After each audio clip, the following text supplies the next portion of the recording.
Mayegun làwọn mọ̀ làmọ̀ tó dòdòdò.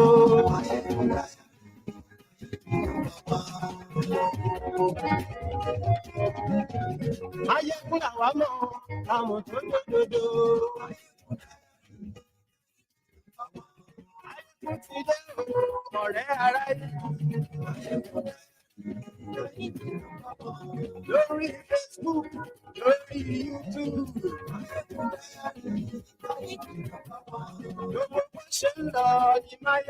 Good morning to you. Good afternoon to you.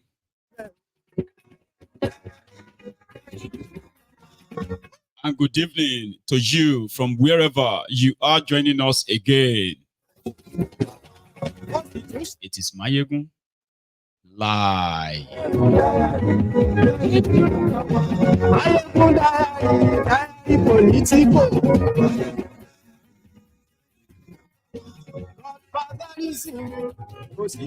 I should be welcoming you back. We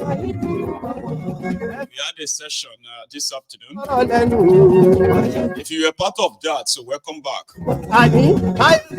If you are not, again, thanks for joining us. Please read the caption of this broadcast, the description of this broadcast. Like it, share it, invite your friends, invite your not so friendly friends, and tell them all to Suraki. Mayegun today.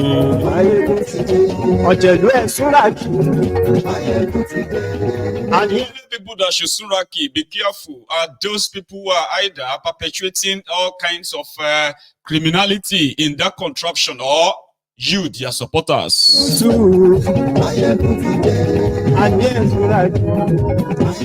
Atiku Abubakar wrote a letter proposing a constitutional amendment. Alayesha won't be president before he dies. By the time Kalu will be done, the guy will be like over 90 years old. Sorry, over 80. It's like I beg, anything at all ain't bad. Why don't we just cut it short so that it go fast, everybody go have a share. But people like us would rather ask them to can't you just let us break this up? Break it up and save lives, and stop serving the greed and selfishness of this minute few parading themselves as like Nigerian leaders from all sector or all level, at all level. Share this broadcast.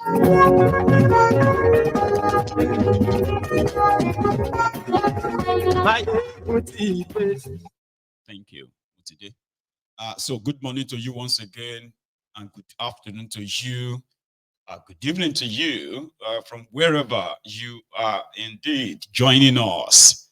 It is Mayegun Live again.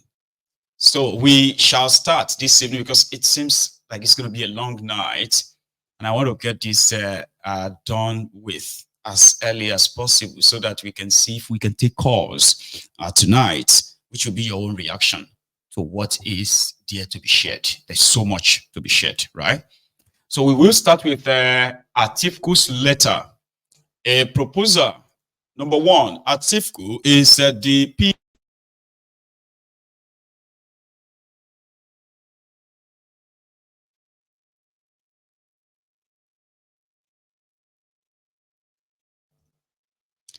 So something just happened to my audio there, right? But it should be back now. Tell me, is the audio back on your own device? Is that? It should. Sorry about that. So Atiku is the PDP's presidential candidate, a supposed leader of PDP. Unfortunately, Oti Shagbako Wike was founding PDP when Atiku was living in Dubai. But somehow, I think the problem of Nigeria actually started with this Atiku. Let me roll it back a bit so that for some of you who don't really know that much, or those who have forgotten who Atiku is. In 1999, the young Atiku wanted to be a governor of Adamawa State. having inherited the late Musa Yar'Adua's political structure at the time. So Atiku, the former custom officer who made so much money that I don't want to probably just go into how he made his money, but we know through corruption as well, right? He made so much money that he had so much money that he could fund a political movement from northern Nigeria. But he had a leader. His name was Musa Yar'Adua, the senior brother to Umaru Yar'Adua, the guy who later became your president and died of leukemia, blood cancer.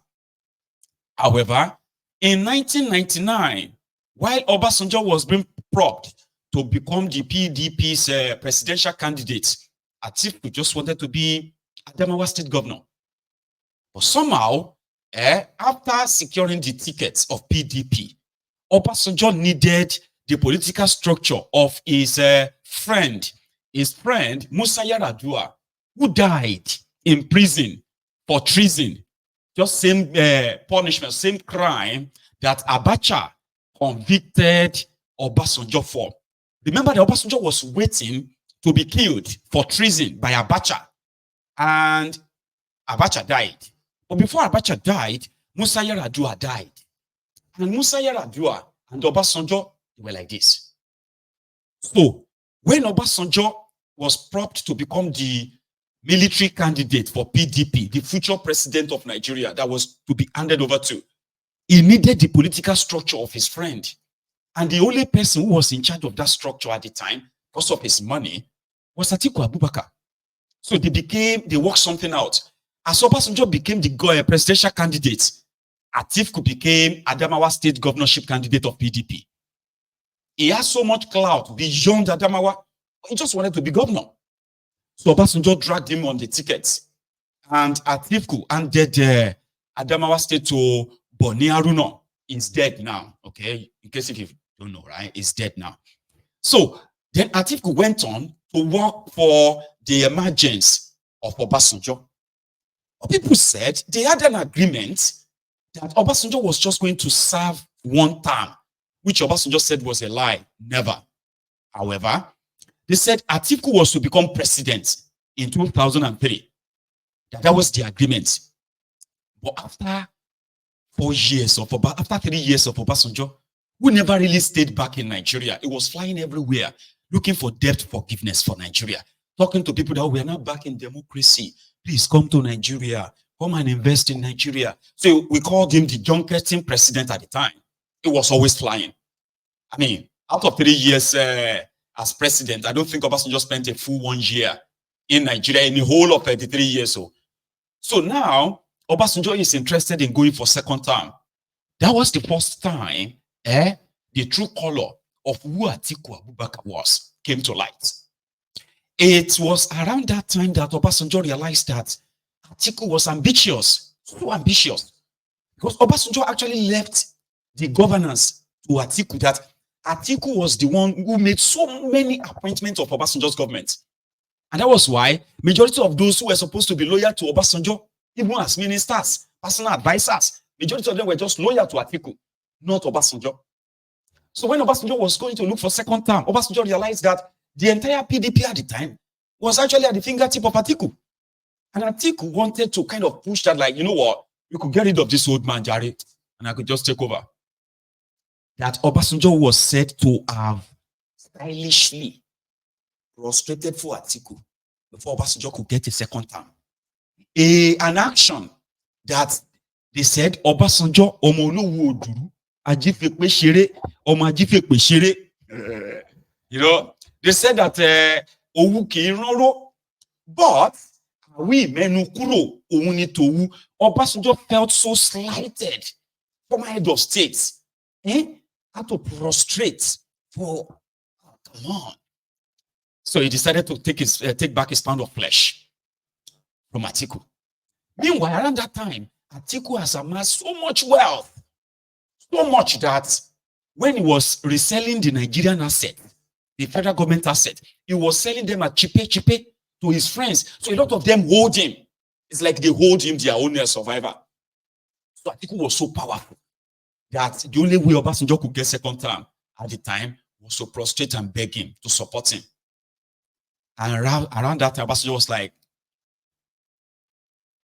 you will pay for this. So immediately Obasanjo got his second term. He unleashed his venom on his vice president, which around the time, Atiku became almost a persona non grata in Obasanjo's. At a point, he actually left Nigeria for like almost a whole year. You remember when Atiku broke his leg? They said he broke his leg. I think it was around 2004. And he was walking on clutches like that. Do you remember that? Okay, don't worry. I am trying to take you back to the genesis of Atiku's ambition of wanting to be president of Nigeria. Right? So, by 2005, Obasanjo now convened a national conference where it was supposed to be the time, the moment. It's like a watershed moment for Nigeria to get it right. Set a new constitution that is different from the military constitution, okay? Set a different style of system of government for Nigeria and chart Nigeria on a possibly on a better course than what you have today. But there was something. Obasanjo wanted a third term. Even though he denied it, he said some senators were the ones who offered him third term. Because by Obasanjo getting third term, governors will get third term. Okay? And some of them, senators and reps that support him, right? They will get automatic tickets. So there was this man, Ibrahim Mantu. Ibrahim Mantu at the time was like a deputy senate president. It was the guy Obasanjo gave the role to. That was the first time they started moving money in Ghana must go to bribe senators. And guess what? When they convened that national conference, it was supposed to be the conference that will usher in new constitution for Nigeria. So Obasanjo wanted them to insert third term into it, which means the president and the governors, they can contest the election as many times as they want. As long as they win, yeah, sure. No time limits. But there was nothing like that at the conference. It was smuggled in. When the conference concluded their sittings, they submitted their report to the National Assembly. So it was the National Assembly that will now debate the content of the report of the conference. They will now vote on it. Then it will become a law, a new constitution, yeah, different from this fraudulent 1999 constitution. But something destroyed it. From God knows where, third term was inserted in it. And that was the moment Atiku, a very rich, powerful politician, that Obasanjo has done so much to impeach, but he couldn't impeach him. Almost half of the National Assembly members from all over Nigeria, they were loyal to him. So Obasanjo couldn't push his impeachment. So it became obvious that Obasanjo can't impeach Atiku. And at the same time, he won't get his third term. So what did Obasanjo do? He just binned the entire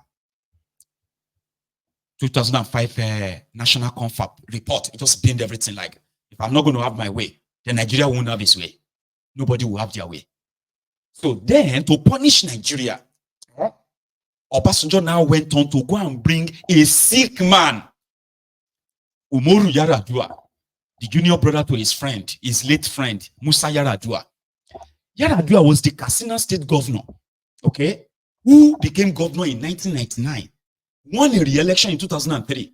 He was going to retire as a lecturer at Kaduna State University or University of Katsina State. Obasanjo, because he knew then that Yar'Adua was terminally ill.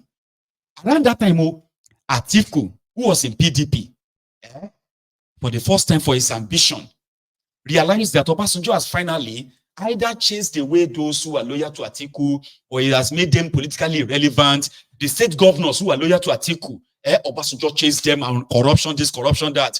Ensure that they do not have the clouds, okay, to give that Atiku their opportunity in PDP. By 2006, Atiku just came to a new political party that Tinubu just created. AC, Action Congress. Even though he's still the deputy vice president to Obasanjo in PDP, so he just joined the AC and got the ticket of AC to become their presidential candidate somehow. However, Obasanjo also muzzled out everybody in PDP that could challenge Yaradua. But there was a secret. It was believed that Obasanjo was given an intel that Yaradua could die during the campaign. And by law, if Yaradua should die during the campaign before the election, the National Assembly will have to extend, the tenure of that government until the party produces another. If a candidate of a major political party dies before election, they will postpone the election for like a year. So Obasanjo will still get his time. By then, he would have dealt with Atiku properly. And maybe they can bring back the confab report and get his third term. All this na permutation at the time, but it didn't work. Yaradua didn't die. Failed to die. At the point, Yaradua collapsed when they were supposed to be campaigning somewhere, I think in Warri or so. Yaradua collapsed. They had to ferry Yaradua in air ambulance to Germany for treatment. That Obasanjo still went on to that campaign by phoning Yaradua. Yaradua. Umoru, Yara. He said, Umoru. Hello, Umoru. Hello, Mr. President. Are you dead? I'm not dead, Mr. President. You see, he's not dead. I don't know if some of you are too young to remember. I wasn't too young to remember that. So this whole power play, that's why some people will never forgive Obasanjo, that whatever you are facing in Nigeria today, it was because of his greed and selfishness. So last, Abel Gobadia was the INEC chairman. He conducted the worst, that was the worst election, presidential election in Nigeria. Okay? To the point that even Yaradua that benefited from that election had to come out, apologize to Nigerians and said, I know the election that brought me to power is flawed and fraudulent. I promise to organize what he calls the electoral reform. I don't know if some of you still remember this, right? Anyway, for the first time, Atiku met his political defeat. Then Obasanjo, Atiku, they left power. Okay? Even though it was Atiku that nominated Nuhu Ribadu as the first chairman of EFCC, Obasanjo still sent him after Atiku. It was also Atiku that brought in the El Rufaya of Kaduna. But when the whole Wala was going on, they all had to pledge their allegiance to Obasanjo, or you will go. So, but still, Atiku was so strong. He was so strong enough that Obasanjo couldn't really get rid of him that much. So by 2011, Atiku returned back to PDP. Then Yaradua don't die by 2010. And another guy who just wanted to be, that one was deputy governor in Bayelsa, Goodluck Ebele Jonathan. So in putting the permutation together, Yaradua, who was a former governor of Katsina, Goodluck Ebele Jonathan, who was deputy governor, he has become governor since Alamesia was caught, in London, dressed as a woman and all that story, right? So, for the first time, Jonathan wanted to contest as governor of Bayelsa. Obasanjo dragged him, made him deputy to vice president to Yaradua. The two stooges he could at least use as his own third term. If he couldn't get third term, those ones would be his third term. Unfortunately, Yaradua turned on Obasanjo just like 2 months or 3 months after getting to power. Obasanjo became almost an orphan. So when Yaradua died, Obasanjo jumped out again to become the godfather for Jonathan by saying Jonathan will kind of now contest 2011. Then Atiku don't return back to PDP. He wanted to now use his power again, but it was already too late. So Jonathan defeated him in the PDP primary. It was too late for him to go to another party, so he stayed. But they now said, Jonathan and Obasanjo had an agreement that Jonathan was just going to spend 4 years. All right? And another anointed son of Obasanjo will take over in 2015. And that person was the former Jigawa state governor, Sule Lamido. So Sule Lamido was being prepared to take over, in PDP then, to take over from Jonathan in 2015. Jonathan was like, no, I want to go for second term. Then Obasanjo started writing letters. By then, Atiku decided to leave PDP with Saraki, all of them, and some other state governors, Saraki, Kwakwanso, and so many others like that. They left PDP to go and join Tifnumbu and Bokwari to form a political party because Atiku thought he could become the candidate of APC. Yeah? So he abandoned PDP. They wrecked PDP to make sure that Jonathan then, and you remember, Jonathan has already betrayed the agreement with him and Obasanjo. So Obasanjo also go on and join them. He endorsed APC. So the people that he tried to keep away from power since 2003, Bokwari, they had to work together in 2015 to chase Jonathan. They won't listen to Obasanjo out of power. That was what gave birth to APC. So by the time they went to Lagos, they did the Congress in Lagos. Bokwari didn't have money. Atiku had so much money. They were sharing dollars. But the likes of Tifnumbu, they had a deep purse of Lagos that they were able to buy the delegates for Bokwari. Bokwari became the candidate of APC. That was the third time Atiku lost again. It won't be the candidate of any major political party. He had no choice just to queue behind Bokwari. When Bokwari got to power, that one decided to decimate Atiku. Atiku has a business called Intel. This Intel, among the selling of the properties of federal government to himself and his cronies, Intel became the company that was collecting taxes in Lagos Port. So when Bokwari came in, they removed Intel. So Atiku were like, by then, PDP have lost power. So it was like, maybe this time around, they could go back to PDP and rebuild it and show APC that if not because of them, they won't come to power. So he returned back to PDP. Then, whatever was the carcass of PDP, by 2019, Atiku became their major presidential candidate again. Right? Then, Bokwari was going to go for second term. Bokwari now rigged himself. That was when Atiku and Obi were the candidate of PDP. So, Bokwari he rigged himself back in. Go to court. Atiku lost again for the fourth time of trying to be president of Nigeria. Around that time, he just left for Dubai. He no come back to Nigeria until 2022. Then PDP was in total disarray.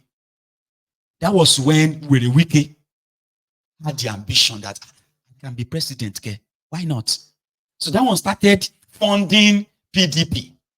If you are a PDP governor, you don't get money to pay salary, Wike will give you money. You want to pay where you have no money to pay workers, Wike will give you money. So Wike was nursing the ambition of becoming presidential candidate of PDP. Atiku could just show face. The big dog. Shockingly, people that pledged their loyalty to Wike, they just switched to Atiku. That's why Wike turned to Were that you are seeing today. He felt so betrayed that because this time around in 2022, Atiku didn't really have to spend any money. Majority of them in the north, they just went for him, including that Sokoto state governor, Tambua. That was why Wike was like, we will destroy this PDP, everything will be scattered. For the fifth time, Atiku run again in 2023. He lost. So this same Atiku now is proposing that, okay, guys, let's do something. Let's do something now, okay? Why not just do 6 years?